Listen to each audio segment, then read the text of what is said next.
Okay, before moving on to the squeeze theorem, there are a couple of things that I'd like to talk about that are fundamental to the limit rules that we've talked about so far. So all polynomials are continuous functions. This is a fact that we need to know, right? Whenever they're continuous functions, whenever the relevance of this to a limit is that if we have a polynomial p of x, right, and we try to evaluate the limit at a, it turns out to be p of a.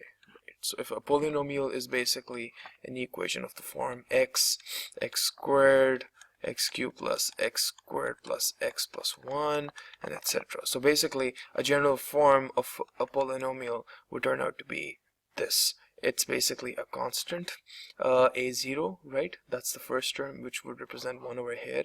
Then the next term, a1, is multiplied by an x. The next term, a2, has to be multiplied by x squared, and this goes on and on up till an, where x is raised to the power n, and then has to be an integer, right? So the idea is that in this case a polynomial has to be continuous, right? And if you want to evaluate the limit of a polynomial, all you need to do is plug in the value of a, the limit that you're trying to evaluate, the point at which the limit you're trying to evaluate. All you need to do is plug it in, and you're gonna end up with the limit of the polynomial. So another important thing that I'd like to talk about over here is the composition of functions.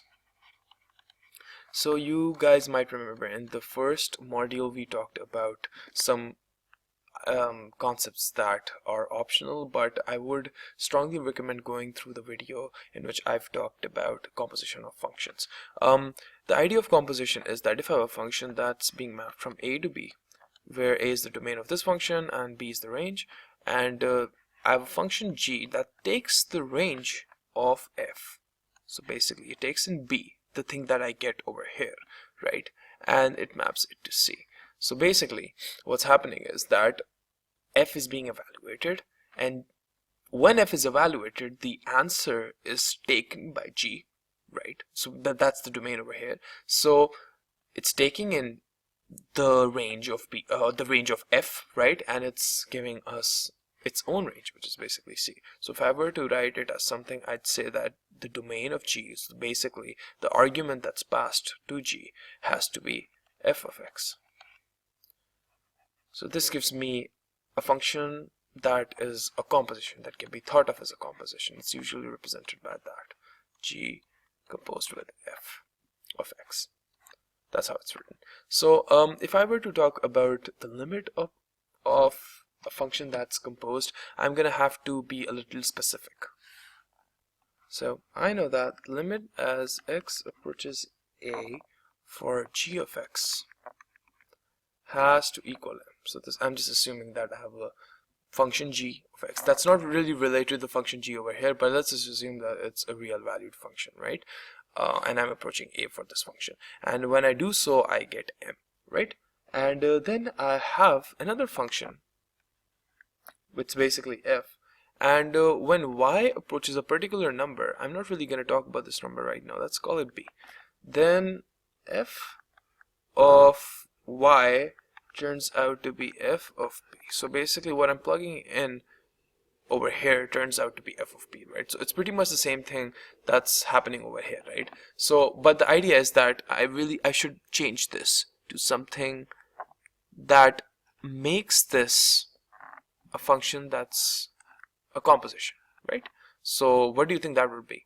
Well, the answer is simple. We just talked about f mapping the set a to b, right, and g taking that b, which f basically maps onto, and turning that to another set c, right, mapping that onto another set c basically.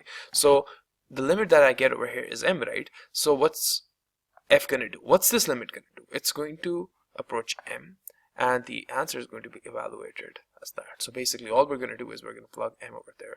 So if we were to write this in a form that's similar to this, it would be similar to something like this.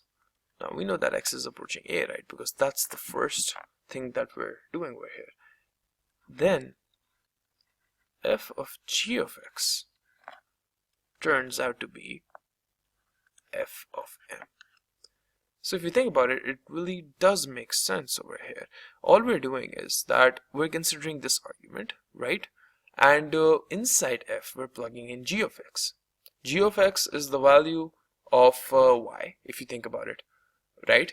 And the way to evaluate that is by considering the limit at that particular point, which turns out to be m, right? So it's just a composition of functions. So when x approaches a over here, g of x is going to approach g of a, right? And that's basically going to be m. We all know that because we've talked about that over here. So it's just a fancy way of writing it. It's really not that complicated if you think about it. It's just a composition of limits. It's not too advanced. So let's just go through an example, and that will basically demonstrate how simple this concept really is. So if I have a function f of y, and that's equal to y squared plus y plus 1, and I have a function g of x that equals sine x over x, the limit that we're so interested in.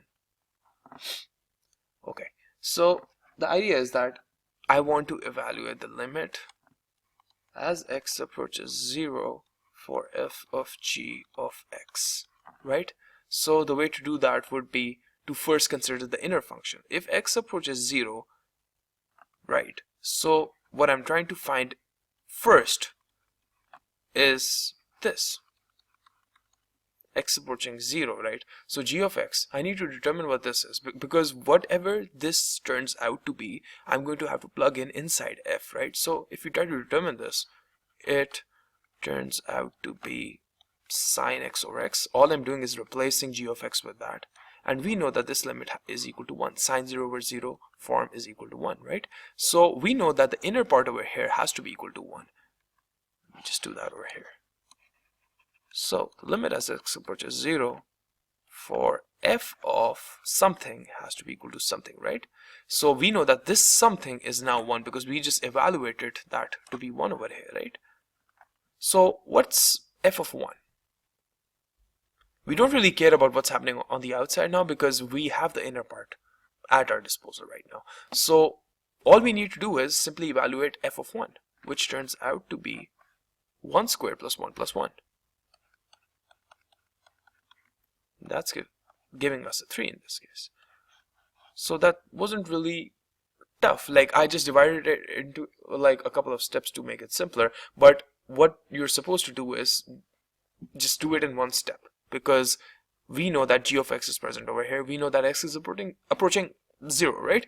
So what we're getting is g of 0 at one point. It's not exactly g of 0, but it's the limit as x approaches 0 for g of x, right? And once we're done with that, all we're going to do is we're going to make f approach that. So we have f of y over here, right? So we're going to approach y to 1. It's not like we're evaluating the function value, but we're approaching y towards 1, right? And that's resulting in this answer, 1 squared plus 1 plus 1.